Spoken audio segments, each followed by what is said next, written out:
जय हिंद दोस्तों। अंत्योदय एकेडमी में आप सभी का स्वागत है। आशा है आप सभी स्वस्थ होंगे, मज़े में होंगे। आज के इस लेक्चर में हम अगली केमिस्ट्री की अगली सीरीज़ का आवर्त सारणी टॉपिक कंप्लीट करने का प्रयास करेंगे। पिछले कुछ वीडियोज़ में हमने परमाणु से संबंधित विभिन्न मॉडल देखे हैं, जैसे रदरफोर्ड का मॉडल, डाल्टन का मॉडल, आफबाउ, पाउली आदि सभी मॉडल्स को हमने एक एक कर कवर किया है। जिन भी साथियों को अंत्योदय एकेडमी से ये नोट्स चाहिए, आप दिए गए नंबर पर जाकर संपर्क कर इन नोट्स को प्राप्त कर सकते हैं। हम सीधे चलेंगे आज के लेक्चर की ओर। देखिए, आवर्त सारणी जो है आपके केमिस्ट्री का, ये समझ लीजिए इस वर्ष में इम्पोर्टेंट टॉपिक होने वाला है। समझेंगे पहले तो ये आवर्त सारणी होती क्या है। तो ऐसी सारणी जिसमें तत्वों का क्रमबद्ध समूहों में वर्गीकरण रहता है तथा समान गुण वाले तत्व क्षैतिज अथवा ऊर्ध्वाधर अनुक्रम से संबंधित स्थानों पर पाए जाते हैं। कुछ नहीं है, आवर्त सारणी जो है एक तरह की टेबल है जिसमें विभिन्न तत्वों को क्या कर दिया है, व्यवस्थित किया है, या तो क्षैतिज क्रम में या फिर ऊर्ध्वाधर क्रम में, और वे सभी तत्व उनके जो गुण हैं उस आधार पर एक क्रमगत रूप से आपको मिलते हैं। ये तो परिभाषा रही किसकी, आवर्त सारणी की। अब जो आवर्त सारणी है यह दो वैज्ञानिकों द्वारा दी गई है। सर्वप्रथम जो दी थी वह थे आपके मेंडलीव भाई साहब। फिर इसके बाद आधुनिक आवर्त सारणी दी गई है। यह आधुनिक आवर्त सारणी जो है मोसले द्वारा दी गई है। क्वेश्चन यदि बनेगा तो वो सीधा नाम के आधार पर बनेगा कि मेंडलीव की आवर्त सारणी समझाइए, अथवा क्वेश्चन बनेगा कि आधुनिक आवर्त सारणी को समझाइए। क्योंकि जानते हैं कि आधुनिक आवर्त सारणी जो है मोसले द्वारा दी गई है, तो आप सीधा उसमें मोसले की आवर्त सारणी को समझाएंगे। हम यहाँ पर मेंडलीव की आवर्त सारणी से शुरू करेंगे। इसमें लिखा देख रहे होंगे आप, सभी तत्वों को व्यवस्थित रूप प्रदान करने के लिए सर्वप्रथम 1869 कब दी गई है, 1869 में मेंडलीव द्वारा अपनी आवर्त सारणी प्रस्तुत की गई। आगे इन्होंने जो आवर्त सारणी रखी थी, व्यवस्थित की थी, उसमें तत्वों का जो वर्गीकरण किया था उसे एक गुण के आधार पर, एक नियम के आधार पर किया। और उन्होंने बताया मेंडलीव के अनुसार तत्वों के भौतिक और रासायनिक गुणधर्म उनके परमाणु भार के आवर्ती फलन होते हैं। इसका अर्थ है कि जब हम तत्वों को उनके परमाणु भार के क्रम में व्यवस्थित करते हैं, मतलब पहले कम परमाणु भार वाला, फिर अधिक परमाणु भार वाला, फिर उससे अधिक परमाणु भार वाला, तो उनके भौतिक और रासायनिक गुणधर्म हमें एक क्रमगत रूप से प्राप्त होते हैं। ये बात किसने कही, मेंडलीव ने। जब हम आधुनिक आवर्त सारणी या मोसले की आवर्त सारणी देखेंगे तो उसमें उन्होंने बस इतना सा फर्क किया है। उन्होंने कहा है कि जो तत्वों के भौतिक और रासायनिक गुणधर्म होते हैं वह परमाणु क्रमांक के आवर्ती फलन होते हैं। आगे इन्होंने बताया, समझाने के लिए इन्हें एक्सप्लेन किया है, अर्थात तत्वों को उनके बढ़ते परमाणु क्रम में हम जब सजाते हैं, व्यवस्थित करते हैं, तो उनकी एक निश्चित संख्या के बाद लगभग समान गुण वाले तत्व पाए जाते हैं या पाए जाएंगे। यही आपने देखा, इनका जो सिद्धांत है क्या कहा है, मेंडलीव के अनुसार जो तत्वों के भौतिक और रासायनिक गुणधर्म हैं उनके परमाणु भार के आवर्ती फलन होते हैं। सेकंड बात इन्होंने उसे एक्सप्लेन किया कि जब तत्वों को हम परमाणु भार के क्रम में, बढ़ते हुए क्रम में व्यवस्थित करते हैं तो एक निश्चित संख्या बाद आपको समान गुणधर्म वाले तत्व पाए जाएंगे। ये आपकी इसकी परिभाषा रही। फिर हम देखेंगे मेंडलीव की आवर्त सारणी के कुछ गुण कि हमें इनसे क्या क्या सहायता मिलती है इसकी आवर्त सारणी से। पहला इसका गुण है कि इसमें कुल 9 वर्ग हैं। 9 वर्गों में इसकी आवर्त सारणी को विभाजित किया गया है। तत्वों के अध्ययन में हमें सुविधा होती है। नए तत्वों की हम भविष्यवाणी कर सकते हैं इसके आधार पर। अनुसंधान में आपको सहायता मिलेगी, क्योंकि एक व्यवस्थित रूप में आपको तत्व मिल जाएंगे तो आप नए नए अनुसंधान कर पाएंगे। तत्वों के यौगिकों की प्रकृति जानने में भी सहायता इससे प्राप्त हुई। इसके अलावा तत्वों की संयोजकता संबंधी निर्णय भी हम ले पाते हैं कि उनकी संयोजकता कितनी होगी, वह किस पदार्थ से संयोजकता दर्शाएंगी, किससे नहीं। ये सभी रहा किसमें, मेंडलीव की आवर्त सारणी के गुण में। इसमें कुल 9 वर्ग हैं। तत्वों के अध्ययन में सुविधा हुई, नए तत्व की भविष्यवाणी आप कर सकते हैं, अनुसंधान कार्य में सहायता मिलेगी, तत्वों के यौगिकों की प्रकृति की जानकारी आपको मिल सकती है, तत्वों की संयोजकता संबंधी भी आप निर्णय ले सकते हैं।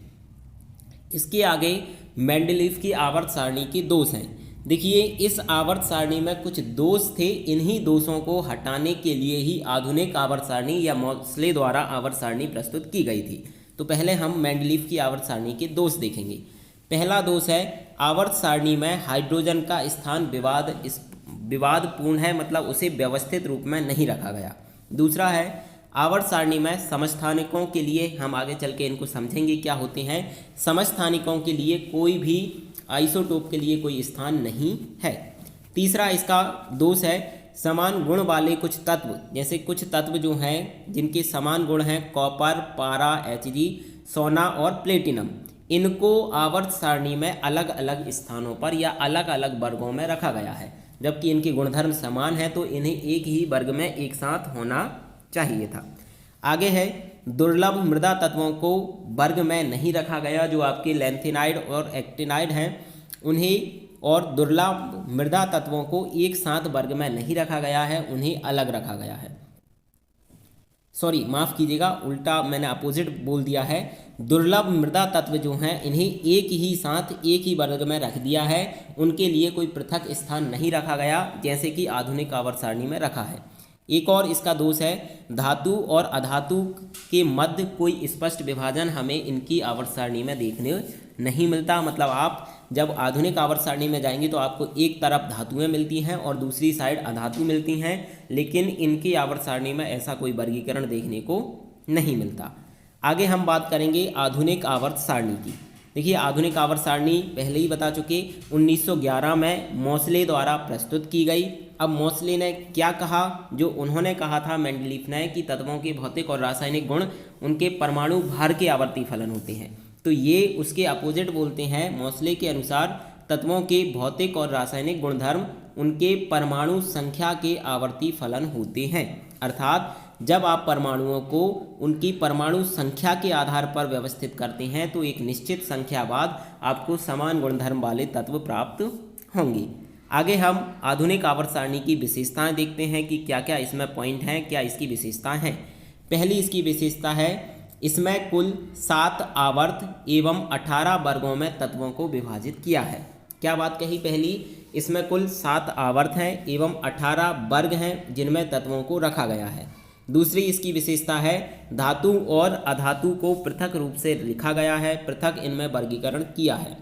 तीसरा है समस्त तत्व जो हैं इन्हें ब्लॉक में हमने विभाजित कर दिया। ऊपर हमने पहले देखा था जब परमाणु संख्या और उनका हम विन्यास देख रहे थे तब ये 4 ब्लॉक हमने देखे थे, तो इसी आधार पर तत्वों को 4 ब्लॉक में रख दिया है S, P, D, F। और ये जो वर्गीकरण है ये इस आधार पर है कि किस परमाणु का जो अंतिम इलेक्ट्रॉन है वो किस ब्लॉक में जाता है। जैसे S के जो तत्व होंगे तो उनका अंतिम इलेक्ट्रॉन S ब्लॉक में जाता होगा, P जो तत्व हैं उनका सभी का इलेक्ट्रॉन P ब्लॉक में जाता है। इस आधार पर इनका वर्गीकरण है। नेक्स्ट है संक्रमण तत्वों को सामान्य तत्वों से अलग रखा गया है और जो मृदा धातुएं हैं उन्हें भी पृथक रखा है। ये आप आवर्त सारणी का, आधुनिक आवर्त सारणी का ये डायग्राम देख सकते हैं जिसमें ये इस तरह से आपको दिख रहा होगा, हाइड्रोजन से लेकर नीचे तक आपको दिखेगा। फिर ये क्रम आपको दिख रहा होगा, यहाँ से हीलियम, नियोन, आर्गन, क्रिप्टॉन है। इसकी देखिए अगर आपको याद नहीं है तो एक ट्रिक चलती है, H से लेकर लिथियम, सोडियम, पोटेशियम तक, हलीना करे रब से फरियाद, बेटा मांगे कार, शराबी बाप राजी, इस तरह से ये चलेगी आपकी। फिर आगे जो इस साइड वाली हैं, बाबा अली गए इंडिया टीला, इसके आगे आपका है कहा सिया जी सुनो प्रभु। फिर नेक्स्ट आपका है नाना पाटेकर, ऐश्वर्या सभी भिकारी, और इसके आगे है ओ सलमा शेट्टी तुझे पुकारे। ये ट्रिक आप चाहें तो याद कर सकते हैं जिससे आपको आसानी से याद हो जाएगी। इसके अतिरिक्त 2 तत्व और आपको दिख रहे होंगे, इन्हें भी आपको याद करना जरूरी है। एक ये 17वां समूह वाले तत्व और ये 18वें समूह वाले तत्व। 17वें वाले जो हैं हैलोजन तत्व कहलाते हैं। 18वें समूह में अक्रिय गैसें आपकी नोबल गैसें शामिल हैं। ये आपका fluorine, chlorine, bromine, iodine, astatine है, helium, neon, argon, krypton, xenon, radon है। इस तरह आप इन्हें याद कर सकते हैं। इसके अतिरिक्त एक और क्रम आपको याद करना है, वह ये वाला जो धातुएं हैं, इसकी भी एक ट्रिक है। साइंस टीचर विनीता कृपलानी, मन फे को नी CU ZN, इस तरह आप चाहें तो इसे याद कर पाएंगे। ये आवर्त सारणी है जिसमें विभिन्न तत्वों को रखा गया है। आगे हम कुछ और जानकारी यहाँ पर देखेंगे। देखिए आवर्त और वर्ग के संबंध में। अब आवर्त जो होता है, आप इस आवर्त सारणी में देखेंगे जो आड़ी लाइन गई है ये आपका आवर्त कहलाता है, और जो खड़ी रेखा है ये आपका वर्ग कहलाता है। इसमें आप देख रहे होंगे आवर्त सारणी में टोटल आवर्त जो हैं कितने हैं, 3 4 5 6 7, और कुल जो वर्ग हैं तो 1 2 3 4, ये नंबर दिख रहा होगा, 18 वर्ग हैं। तो कुल 7 आवर्त हैं और 18 वर्ग हैं आधुनिक आवर्त सारणी में। अब इन दोनों की हमको आवर्त और वर्ग की विशेषता यहाँ पर देखना है। पहले हम आवर्त की देखेंगे। आवर्त जो होता है, आवर्त में बाएं से दाएं जाने पर तत्व का धातुई गुण कम होता है, अधातुई गुण में वृद्धि होती है। बाएं मतलब होता है लेफ्ट साइड और दाएं मतलब होता है राइट साइड। जब आप बाएं से दाएं ओर जाते हैं तो आपका जो धातुई प्रकृति है, धातुई गुण है, वो कम होगा, अर्थात इस साइड आपको धातुएं मिलेंगी और राइट साइड आपको अधातु मिलती है। क्लियर है। सेकंड आपका पॉइंट है, आवर्त में बाएं से दाएं जाने पर तत्व की रासायनिक क्रियाशीलता घटती है, अर्थात इस साइड वाला लेफ्ट वाला जो रहेगा वो अधिक क्रियाशील होगा, राइट वाला आपका तत्व कम क्रियाशील होता है। इस आधार पर कभी कभी प्री में भी एग्जाम आ जाता है, वनडे एग्जाम में, कि किसकी क्रियाशीलता ज़्यादा होती है। जैसे आप देखेंगे CuZn। अब इन दोनों में अगर बात करें तो Cu के बाद आता है Zn, तो Zn की क्रियाशीलता Cu से, कॉपर से, जिंक की क्रियाशीलता कम होती है। तीसरा आपका पॉइंट है, आवर्त में तत्वों की संयोजकता 1 से बढ़कर 4 हो जाती है तथा उसके बाद घटते घटते 0 हो जाती है। इसे आप ऐसे समझेंगे कि पहले वर्ग में हाइड्रोजन है, उसकी संयोजकता 1 होती है, उसके बाद जो तत्व आएगा राइट साइड में उसकी 2 हो जाएगी, फिर 3 हो जाएगी, फिर 4 हो जाएगी। चूँकि 4 से ज़्यादा किसी की संयोजकता नहीं होती, फिर इसके बाद तत्वों की संयोजकता पुनः घटने लगती है। इस आधार पर समझेंगे आप। फोर्थ आपका है, आवर्त में बाएं से मतलब लेफ्ट टू राइट जाने पर आयनन ऊर्जा, इलेक्ट्रॉन बंधुता और विद्युत ऋणात्मकता, ये तीनों क्या होती हैं, इन्हें हम नेक्स्ट वीडियोज़ में समझेंगे। बस अभी इन्हें याद कर दीजिए कि ये तीनों ही लेफ्ट से राइट जाने पर आपकी बढ़ती हैं। लेफ्ट से राइट जब जाएंगे तो आयनन ऊर्जा भी बढ़ेगी, इलेक्ट्रॉन बंधुता भी बढ़ेगी और विद्युत ऋणात्मकता भी बढ़ती है। नेक्स्ट एक और लास्ट है, आवर्त में बाएं से दाएं जाने पर परमाणु त्रिज्या घटती है, मतलब कि आपका यहाँ का जो परमाणु होगा लेफ्ट का वो बड़ा रहेगा, राइट वाले जो परमाणु होंगे छोटे होंगे। इस साइड से लेफ्ट टू राइट जाने पर परमाणु का आकार घटता है, अर्थात उसकी त्रिज्या कम होती जाती है। नेक्स्ट और लास्ट आवर्त की विशेषता है, आवर्त में बाएं से दाएं जाने पर तत्वों के ऑक्साइडों के भास्मिक गुण घटते हैं। देखिए इसे आप ऐसे समझिए, धातु और अधातु हम जब पढ़ेंगे वहाँ आप इसको क्लियर हो जाएगा।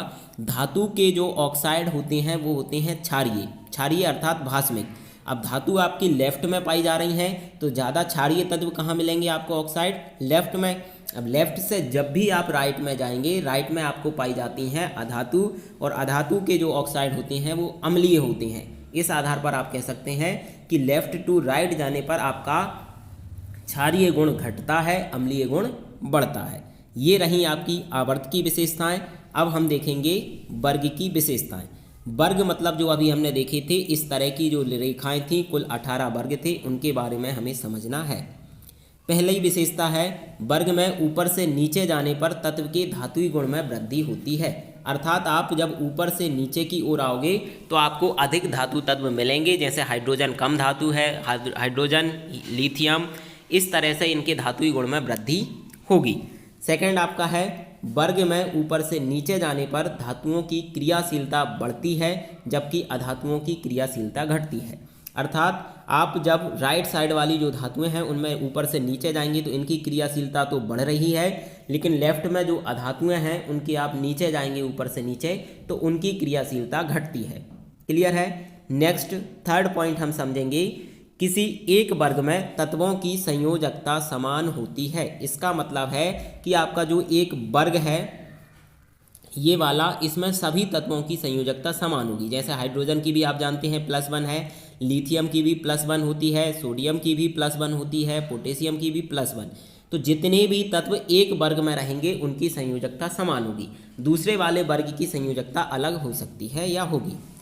तीसरा नेक्स्ट आपकी विशेषता है, एक वर्ग के सभी तत्वों में संयोजी इलेक्ट्रॉन की संख्या समान होती है, तो ये जस्ट थर्ड वाले के सेम है। संयोजकता समान है अर्थात उनमें जितने भी बाह्यतम कक्ष में इलेक्ट्रॉन है उनकी संख्या सेम होगी। जैसे